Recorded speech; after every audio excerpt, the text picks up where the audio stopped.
Yan na sila. Ayaw magpahatid kasi ni Dylan eh. Sila na lang daw. Kasi apat na. Doon lang naman yung school. Hindi na Dylan no.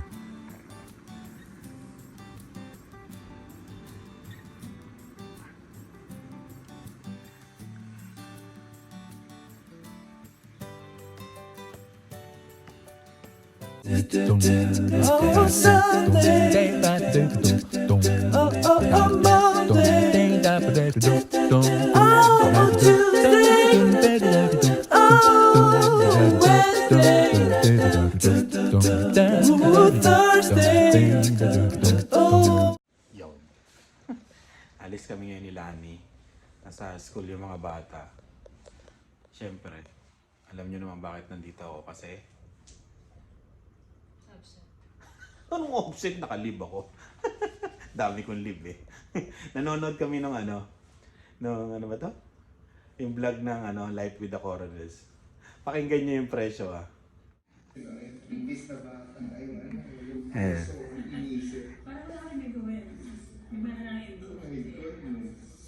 Maliit yung tinignan nila. 3 bedroom yan. Tapos parang salu-salungat no? Tsaka hindi pa nga nilinis no? Masyado yung bahay. Apartment yan apartment. Ay condo no? Condo apartment. Eh no? Hindi pa masyadong ayos. Parang ako okay sa akin yung temperature doon. Puro salamin kasi. Nainitan. Nainitan si Joyce. Price niya is how much? Nakalagay? Grabe. Napablog tuloy ako. Kaya? Kaya ang Vancouver? 998 pesos. 998. Ayan.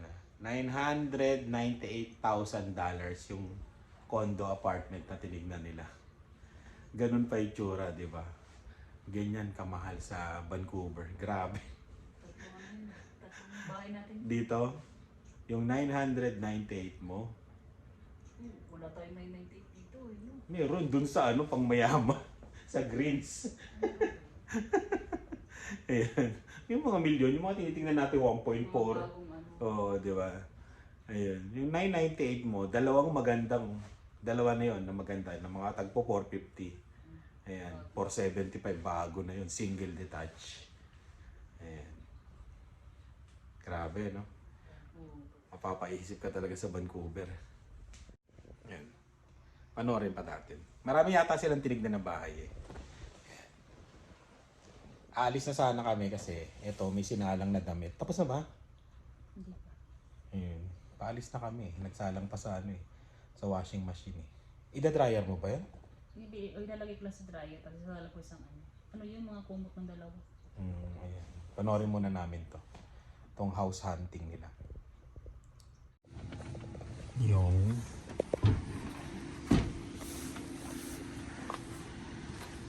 hindi masyadong malamig ngayon, no? Ha? White na naman. Dito kami sa Second Chance Surplus. May nakapagsabi lang sa akin si shoutout Eliza. Ayan. Pinuntahan na namin yung sinabi mo sa amin 97. Mga daw dito galing daw ng Costco, galing ng iba't ibang Ito, may mga bike pa nga Kailangan namin ng second chance. Wow. E-bike? Mga gamit na rin yung iba, mami. Mga sinoli siguro to. Mga oo.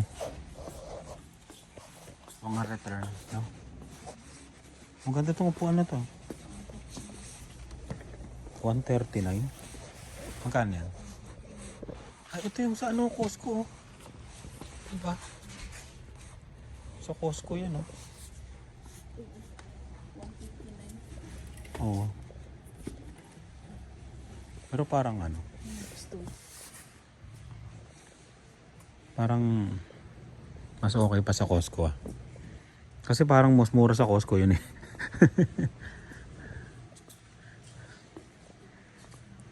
Ito. Oh, may tent dito yung mga magka-camping oh. Open box. Open box. Ito oh, 179 oh. Ito yung tent natin, di ba? Magkano bilhin natin dito? Parang 150 yata sa Costco. Oo. Ba't parang mas mahal dito? Parang hindi second. Parang hindi second. Ah, kasi nakasale sa Costco, mami. Tapos yung original nito, bababaan lang nila ng konti, no? Ito malaki. 390, no? Ito, oh. Ganito yung tent namin. Yung 5-minute setup, hindi totoo yan. Kayo maniniwala dyan. Mahirap din ikabit. Mga 15 minutes siguro. Pero kung expert ka, kaya siguro. Pero sa amin, hindi.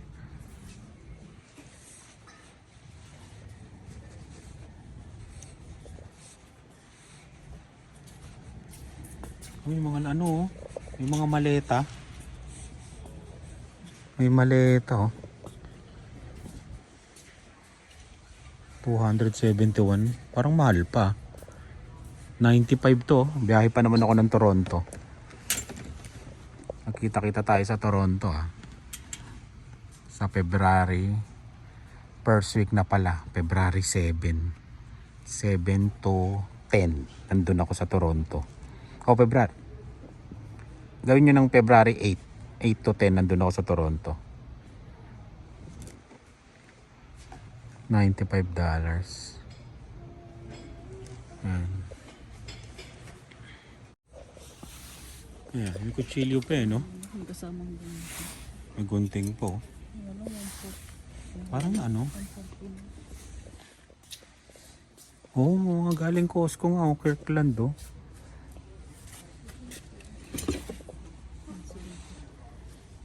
Oh, diba? Sa Costco to. Mababa lang siya ng konti sa original price ng Costco. Pero pagka nag-sale sa Costco, mas maganda, mas mababa.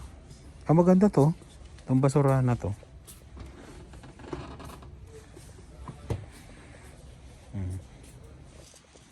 Kumbaga sa tingin ko, may mga item lang talaga na mababa dito.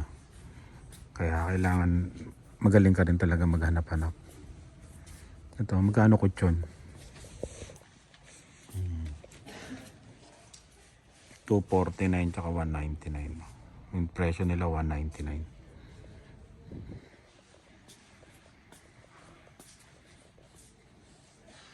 Kailangan mo rin talaga magtingin-tingin. Hindi lahat mura.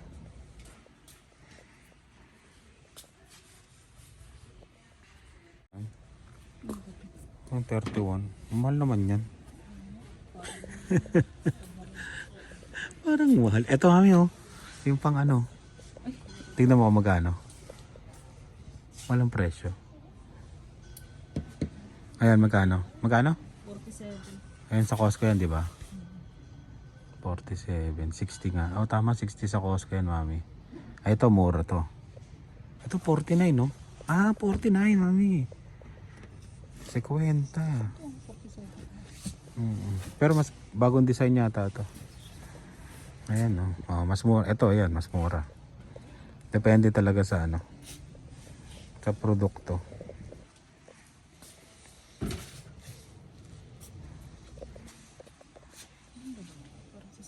Ito nga, oh. Signature, oh. 25. Stainless yan. Sa mura nakalagay. May mga damit din. Pero mga lumang style, oh. Parang sa closet mo lang to, mami, luma, oh. Mga lumang damit mo.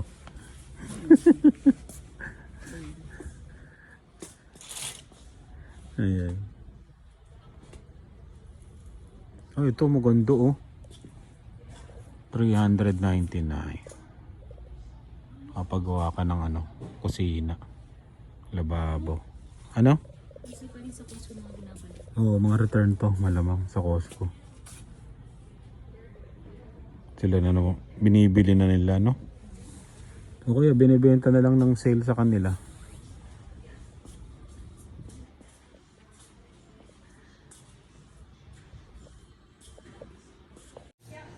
May mga pink salt din sila pero hindi ko alam eh. No? May mga ano pa cereal oh. May mga pagkain.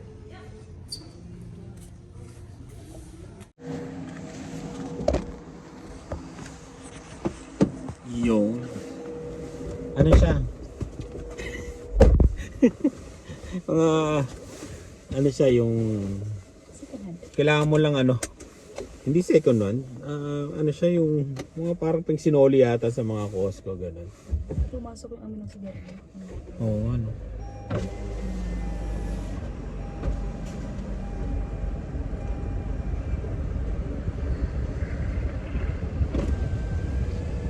Malapit dito yung ano, may pabrika dito ng lace yata ba yan? Dito sa gilid, lace. Oo, dito yata yun. Yung napanood namin kanina yung kay ano. Mas gusto nung ano yung mas gusto mong bahay sa kanila? Yung ano, yung pinasok ko lang may bahay sa una tapos sa likod dati. Oo, yung pangalawa. Yung may fireplace, no? Ayan. 1 million. Mga ganun yung mga bahay doon, no? Kulit, no? Ano yan, ha? Hindi single detached, ha? Ayan. Kaya pag-iisipan mo talaga kung lilipat ka talaga ng ano, Vancouver, eh. Yun talagang ano, BC, yan. Kasi medyo mahal na doon, eh. Richmond, mahal talaga doon. Magaganda bahay doon, eh. May kaibigan kami dyan, yan. Yung U family, yan. Gano'n lang sila ng bahay mo. Oo, ganun. Ayun. Kaya, yun. Tapos, yun. Ayun pala, tatanungin nyo yung ano, yung, kasi di ba nababanggit ko yung ano, yung paglipat sa probinsya. Ano pa yun? Hindi pa naman 100% yun. Depende pa sa sitwasyon yun. Depende pa rin sa pananaw sa buhay ni Lian. Kasi pag nagbago yung desisyon ni Lian, na ano sabi niya? Yung dental hygienist. Parang ganon. Meron dito sa Regina nun. Yan. Pero kung pharmacist o kaya depende na rin sa sitwasyon kung gusto talaga namin lumipat. Ayun, pinagpipilian namin talaga ano, Alberta, BC, pero yung BC parang kung doon ka talaga sa ano, gitna ng BC. Parang mahal, no? Kailangan lumabas. Kaya alam mo dinaanan natin mami na parang may mga ano, yung 1 hour papuntang BC. Yung parang nag-shortcut tayo. Doon, pwede pa doon. Ano yan? Abbotsford yata yung lugar na yon. O basta labas na nga ng ano, ng Vancouver yon. Medyo mas mura pa daw ng konti ang mga bahay doon. Kaya kung gusto mo talaga doon ka. Pero doon sa mismong Vancouver, tapos Richmond, Surrey, yung kila Sandro. Yung apartment nila doon magkano? 2,000 plus. Hindi, 2,426. Yun, 2 bedroom. Pero bagong apartment. Yun, pero bahay, parang ano, at hindi talaga makabili ng bahay. Kasi may subscriber na taga Surrey, bibenta niya yung ano niya, townhouse niya ng 600, tapos bibili siya ng bahay sa Edmonton. Ayun, yun yung ano, yun yung pagka comment ba o pagka message sa akin, parang gano'n. Ayun. Kaya kung lilipat, yung balak namin lumipat ng probinsya, siguro Alberta yung pinaka ano, talagang makatotohanan. Alberta o kaya, kasi para makabili ka ng bahay, Alberta o kaya Edmonton o Calgary. Yan. Baka doon. Yun yung talagang ano, nasa 60-70%. 30% lang yung British Columbia kasi medyo mahal na yung ano. Saskatoon. Ayun, ganun. Lilipat lang na Saskatoon, no. At least same ang ano, no. Same lang yung presyo ng bahay sa Saskatoon. Ayan. Kaya, ayun, depende ano. May trabaho kaya ako sa Saskatoon. Ikaw madali makahanap, no. Ako pero ako yata, yun, depende talaga. Kaya kung lilipat, yun, ganun. Saskatoon, Calgary, at Edmonton, yan. Kung talagang busy, o Vancouver, Surrey, o kaya doon sa Richmond, ganun, hindi kami makakabili ng bahay. Pero pwede, may potential na lumipat, apartment nga lang kami. Ayun, kaya, yun lang. Sa mga nagtatanong kasi marami rin nagtatanong kung saan lilipat daw. Yun nga kasi, depende pa yan, hindi yan 100% namang na talagang desidido na talaga na kumbaga iniisip, kumbaga ano pa naman yun pag natapos yung, pero pinagpaplanuhan na namin kung matutuloy pag natapos yung, ilan pa sila yan? 1 year pa, mga yan, 2026 ng mga fourth quarter yan. Pag yan nagtuloy-tuloy fourth quarter ng mga November, mauuna na ako dyan sa probinsya na yan, sa lugar na yan, kasi kailangan kong mag-establish muna dyan. Mag-uupa muna ako ng ng parang bed spacer, titignan ko paano mag-register muna ng Uber, yung mga ganon, hahanap ng trabaho, yung ganon, para pagdating nila medyo settle na, alam ko na yung lugar. Ganon yung plano namin kung matutuloy na yung paglipat. Kaya yun yung mga namin mga plano pa lang naman, plano. Ayan. Kung nga, di ba, sa pag-aaral ni Lian. Kaya depende pa yan. Hindi pa yan 100% nalilipat. Pwede pang mabago pa talaga yan na dito na kami sa Regina. marami nga nagsabi, si Rice ka, di ba? Tsaka si bakit pa kayo lilipat, di ba? Depende talaga sa sitwasyon kasi, depende talaga. Yun sa pag-aaral nga. Kasi kung ayoko talaga kunyari, aalis si Lian tapos ihiwalay. Yun ang kasing ayoko. Di bali nang umalis kaming lahat, wag lang yung isa yung aalis sa amin. Di bali na lang kung malaki na sila, yan, umalis na sila. Pero hanggat bata pa sila, nag-aaral pa sila, kailangan sama-sama muna kami. Ganun yung plano. Pero pagka matanda na sila, nakagraduate na sila, kung gusto nilang umalis, bahala na sila sa buhay nila. Kasi malalaki na sila, di ba? Ayun, hanggat bata pa, yun ang gusto namin, kasama pa namin yung mga bata. Kaya, isasacrifice namin yung comfort namin dito sa Regina para lang magsama-sama kami. Saan tayo pupunta susunod? Costco. Kasi parang yung Costco. Yung mga, alam mo yung parang mga returns, no? Oo, yung mga returns, tapos mga open box sa Costco, parang dito yata dinadala. Ayun, medyo hindi namin nagustuhan kasi merong mas mura pa sa Costco pag tinignan mo. Tapos pag nag-sale ang Costco, ayun. Kaya mas maganda. Meron talaga, kung matyaga ka talaga maghanap, pwede. May mga iba. Open box. Oo nga. May mga iba talaga na may mura ng konti sa Costco, pero kung gusto mo talagang kumuha ng talaga, yung gusto mo na sa Costco. At kasi minsan nagsisale kasi sa Costco. Oo, mas mura pa siya. Tara na. Parang siya. Ang mababa ng camera mo dito Sa likod daw siya. May talisik na Ayan. Alam ko dito yung factory ng Alam, nangahampas pa yung Sabi niya, di ba lang kayo bumili? Ay, di ba lang kayo bumili Kami daan pala dito. Yun sa sementeryo, no? Tagusan. Ano yan? Pintura, no? Ay, dito pala ang bilihan ng murang pintura. Maraming salamat sa laging panonood. Yan, punta na kami sa Costco. Abangan nyo yung vlog namin. Ayun tingnan mo yung lace. Abangan nyo yung vlog namin sa Costco Ingat kayo lahat. Bye. Pakita mo mami, Diba? Yan yung factory ng Costco Ay, Costco ng lace. Factory ng lace. Feeling ko Nag-deliver lang din siya. Baka nagdi-deliver lang.